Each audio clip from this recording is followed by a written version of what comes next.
Assalamualaikum warahmatullahi wabarakatuh. Kami di sini akan menjelaskan mengenai analisis semen atau pemeriksaan sperma. Langsung saja kita simak videonya. Analisa semen. Apa sih yang dimaksud analisa semen? Yaitu pemeriksaan yang dilakukan untuk mengukur jumlah serta kualitas semen dan sperma seorang pria. Jadi, analisa semen itu merupakan salah satu pemeriksaan tahap pertama untuk menentukan kesuburan seorang pria. Pemeriksaan ini dapat membantu menentukan apakah ada masalah pada sistem produksi sperma atau pada kualitas sperma yang terjadi penyebab ketidaksuburan. Apa sih bedanya semen dan sperma? Dilihat dari pengertiannya. Pengertian semen berbeda dengan sperma. Secara keseluruhan, cairan putih dan kental yang keluar dari alat kelamin pria saat ejakulasi disebut semen atau cairan mani. Sedangkan makhluk kecil yang berenang-renang di dalam semen disebut sperma. Pemeriksaan semen dapat dilakukan secara makroskopis, mikroskopis, dan kimiawi. Secara makroskopis meliputi volume, pH, bau, warna, likuifaksi, dan viskositas. Volume pada semen normalnya yaitu 2-5 ml. pH pada semen normalnya yaitu 7,2-7,8. Bau pada semen juga memiliki bau yang khas dari oksidasi spermin. Warna pada semen normalnya yaitu berwarna putih keruh atau kadang keabu-abuan. Likuifaksi atau pengenceran normalnya koagulum akan homogen dalam waktu 60 menit. Viskositas atau kekentalan pada semen normalnya kurang dari 2 cm. Selanjutnya, pemeriksaan semen secara mikroskopi meliputi motilitas, perhitungan jumlah sperma, morfologi spermatozoa, dan leukosit. Motilitas atau pergerakan sperma normalnya yang bergerak aktif yaitu lebih dari 50%, yang kurang aktif kurang dari 30%, dan yang tidak aktif kurang dari 20%. Untuk perhitungan jumlah sperma normalnya lebih dari 20 juta per mililiter dan lebih dari 40 juta per ejakulasi. Morfologi spermatozoa normalnya lebih dari 30%, dan leukosit dalam sperma normalnya kurang dari 1 juta per mililiter. Kemudian pemeriksaan semen secara kimiawi dengan melakukan pemeriksaan fruktosa atau gula dengan prinsip fruktosa bereaksi dengan resolsinol membentuk senyawa berwarna merah. Hasil yang positif akan menunjukkan warna merah dan yang negatif tidak berwarna. Di sini terdapat soal kasus di mana seorang pasien dengan pemeriksaan mani diperoleh spesimen sebanyak 4,3 mili, berwarna putih dan kelihatan keruh dengan pH 7,5. Perhitungan jumlah spermatozoa dilakukan dengan kamar hitung infrared Neubauer dengan pengenceran 20 kali. Didapatkan total spermatozoa dalam 4 kamar hitung leukosit adalah 1151 spermatozoa.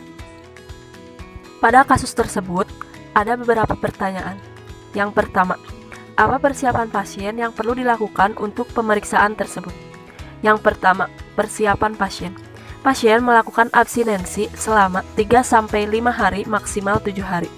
Lalu, pengeluaran ejakulat dilakukan pagi hari sebelum beraktivitas. Pria yang akan diambil semennya dalam keadaan sehat dan cukup istirahat, tidak dalam keadaan letih atau lapar. 3 atau 4 hari sebelum semen diambil, pria tersebut tidak boleh melakukan aktivitas seksual yang mengakibatkan keluarnya semen. Yang kedua, pengeluaran sampel. Masturbasi, koistur interrupsi, hindari zat pelicin. Yang ketiga, wadah penampung. Botol kaca, bermulut lebar, kering, bersih, dan tertutup rapat. Hindari kondom dan botol plastik. Tidak diperkenakan memakai kondom, pelicin, atau sabun karena bisa melemahkan bahkan membunuh spermatozoa. Wadah penampung juga harus dapat ditutup dengan baik agar sperma tidak tumpah. Catat waktu pengeluaran sperma tepat hingga menit. Yang keempat, pengiriman sampel. Paling lambat 2 jam setelah ejakulasi. Lalu simpan pada suhu kamar. Sampel disimpan pada suhu ruangan 20 derajat Celcius sampai 40 derajat Celcius. Sampel yang telah diterima langsung dilakukan pemeriksaan kurang dari 1 jam setelah pemeriksaan sampel. 2. Berapa hasil hitung jumlah spermatozoa pada kasus tersebut? Untuk menghitung jumlah spermatozoa per mililiter dilakukan dengan rumus N/4 dikali 200.000. N di sana adalah jumlah total sperma yang diketahui. pada kasus di atas dapat diketahui N-nya adalah 1151. Kemudian dibagi 4 dikali 200.000 akan menghasilkan 57.550.000 sperma per mililiter. Untuk menghitung jumlah sperma per ejakulasi adalah dengan mengalikan hasil jumlah sperma per mililiter dikali volume sperma. Dapat diketahui bahwa hasil jumlah sperma per mililiter adalah 57.550.000 sperma per mililiter.